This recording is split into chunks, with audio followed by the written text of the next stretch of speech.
Good morning વિદ્યાર્થી મિત્રો, કેમ છો બધા? મજામાં? તમારા ધોરણ 7 ની અંદર વિજ્ઞાન વિષય 7માના વિજ્ઞાન પાઠમાં પણ દૂષિત પાણીની વાર્તા. તેની અંદર મિત્રો આપણે પાઠ્યપુસ્તકમાં 1 થી 3 પ્રશ્ન કરેલા હતા. હવે ચોથો પ્રશ્ન 1 થી 3 પ્રશ્ન કર્યા બાદ હવે ચોથો પ્રશ્ન કરવા જઈ રહ્યા છીએ. તો પ્રશ્નનો જવાબ ખૂબ શાંતિથી સાંભળજો અને ટેક્સ્ટબુક ની અંદર તેની આકૃતિ પણ આપેલી હશે અને જના એવી તો જરૂરી નથી. અહીંયા હું તમને જે પ્રશ્ન કરાવું એની ઉપર ખાસ ધ્યાન આપી દેજો. ગંદા પાણીની સારવાર દરમિયાન શુદ્ધિકરણ માટેના જુદા જુદા તબક્કાઓ સમજાવો. ચોથો પ્રશ્ન છે ગંદા પાણીની સારવાર દરમિયાન શુદ્ધિકરણ માટેના જુદા જુદા તબક્કા સમજાવો. તો મિત્રો કોઈ પણ ગંદુ પાણી છે એ ડાયરેક્ટલી કોઈ પણ રીતે ફિલ્ટર ન થતું, એની માટે તમારે જુદા જુદા તબક્કાવાળું ફિલ્ટરેશન કરવું પડે. તો ચાલો ફિલ્ટર આપણે જોઈએ. મારી સાથે સાથે કરતા જાઓ. જવાબ: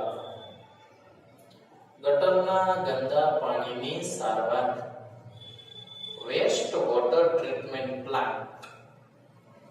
ગટરના ગંદા પાણીની સારવાર એટલે કે કાઉન્સમાં વેસ્ટ વોટર ટ્રીટમેન્ટ પ્લાન્ટ.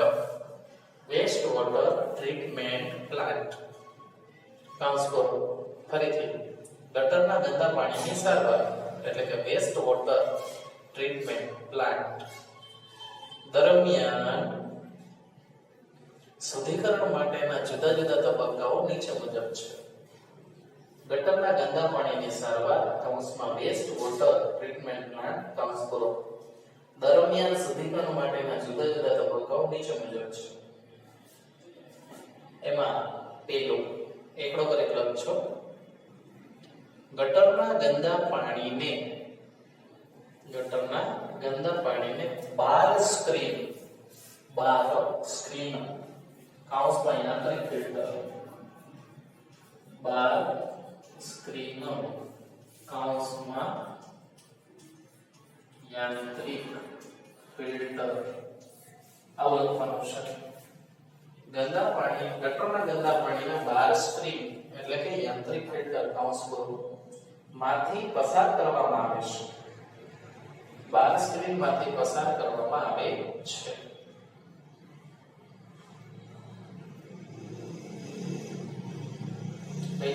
એમાં લખો પહેલા ઉદાહરણ છે. આથી મોટી વસ્તુઓ જેવી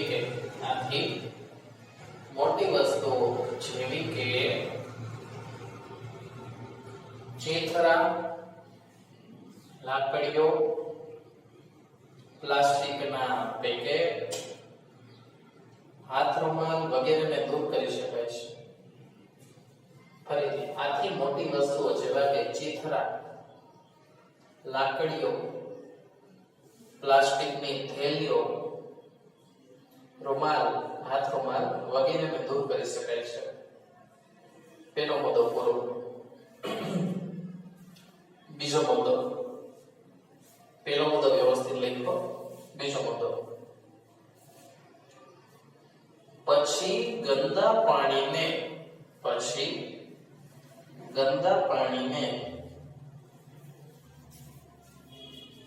અવસાદન ટાંકી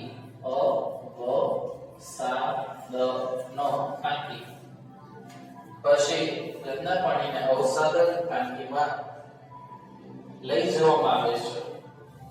પછી ગંદા પાણીને અવસાદન ટાંકામાં લઈ જવામાં આવે છે. લખો. પછી ગંદા પાણીને અવસાદન ટાંકામાં લઈ જવામાં આવે છે. અહીં પાણીના પ્રવાહની ઝડપ ઓછી કરી દેવામાં આવે છે. અહીં પાણીના પ્રવાહની ઝડપ ઓછી કરી દેવામાં આવે છે. અહીં પાણીના પ્રવાહની ઝડપ ઓછી કરી દેવામાં આવે છે. લખો. અહીં પાણીના પ્રવાહની ઝડપ ઓછી કરી દેવામાં આવે છે. બીજો જ મુદ્દો ચાલુ છે. ત્યાં રેતી, કાંકરી, પથ્થર વગેરે નીચે અવસાદિત થાય છે.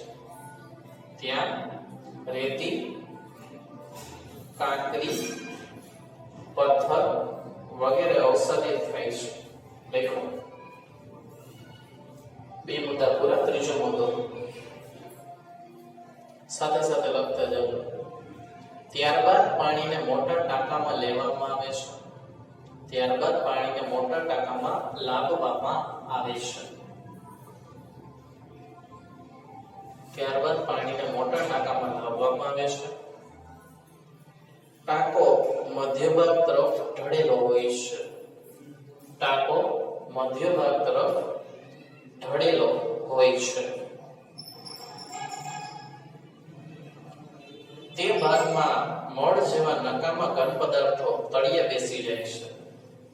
તે ભાગમાં મળ જેવા નકામા ઘન પદાર્થો તળિયે બેસી જાય છે. મુદ્દો ચાલુ છે. જેને સ્ક્રેપર દ્વારા વારંવાર દૂર કરવામાં આવે છે. જેને સ્ક્રેપર દ્વારા વારંવાર દૂર કરવામાં આવે છે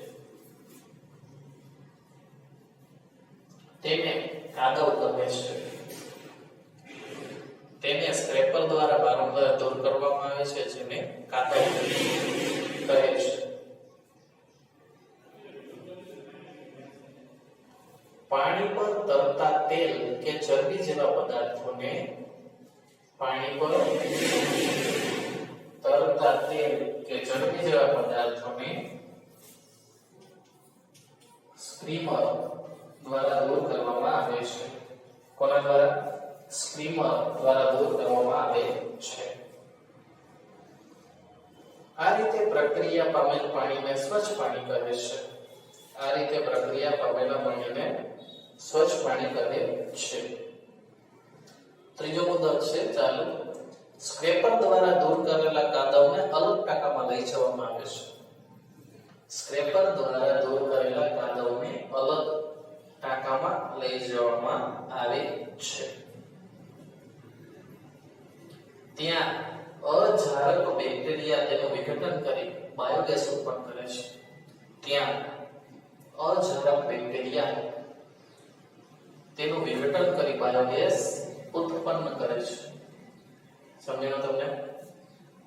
ચાલો પછી ચોથો મુદ્દો ઝડપથી લખજો. શુદ્ધિકરણ પામેલા પાણીમાં એરેટર દ્વારા હવા ઉમેરવામાં આવે છે. કેના દ્વારા? એરેટર. શુદ્ધિકરણ પામેલા પાણીમાં એરેટર દ્વારા હવા ઉમેરવામાં આવે છે. તેમાં ક્ષારક બેક્ટેરિયા વૃદ્ધિ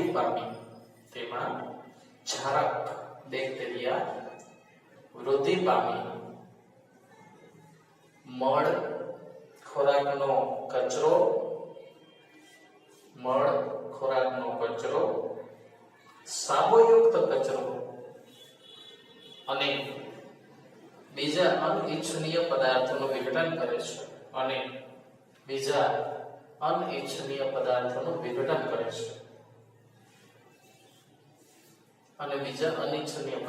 શું કરે છે? વિઘટન કરે છે.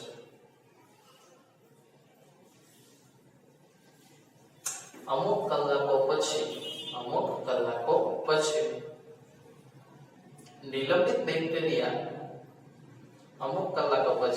નિલંબિત બેક્ટેરિયા ટાંકામાં તળિયે એકઠા થાય છે. જેને ક્રિયાશીલ કાદવ કહે છે. ત્યારબાદ પાણીને ઉપરથી દૂર કરવામાં આવે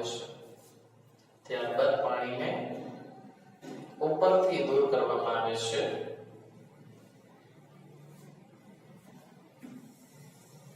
ક્રિયાશીલ કાદવમાં 97% પાણી હોય છે.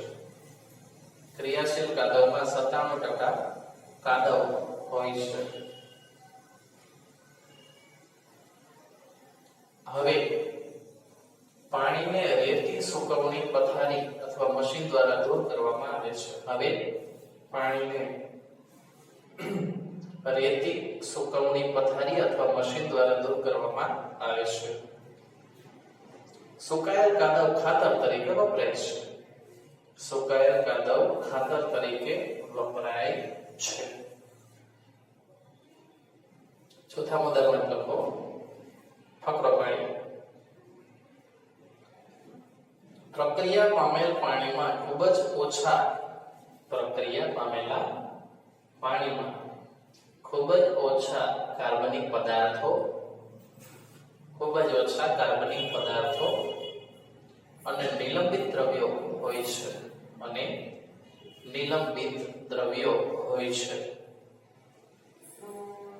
હવે તેને સમુદ્ર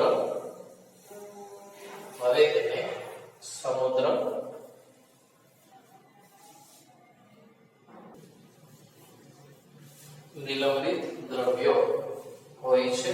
હવે તેને સમુદ્ર, નદી અથવા તળાવ કે જમીન પર છોડવામાં આવે છે. હવે તેને સમુદ્ર, નદી, તળાવ કે જમીન પર છોડવામાં આવે છે. કુદરત ફરીથી તેને શુદ્ધ કરે છે.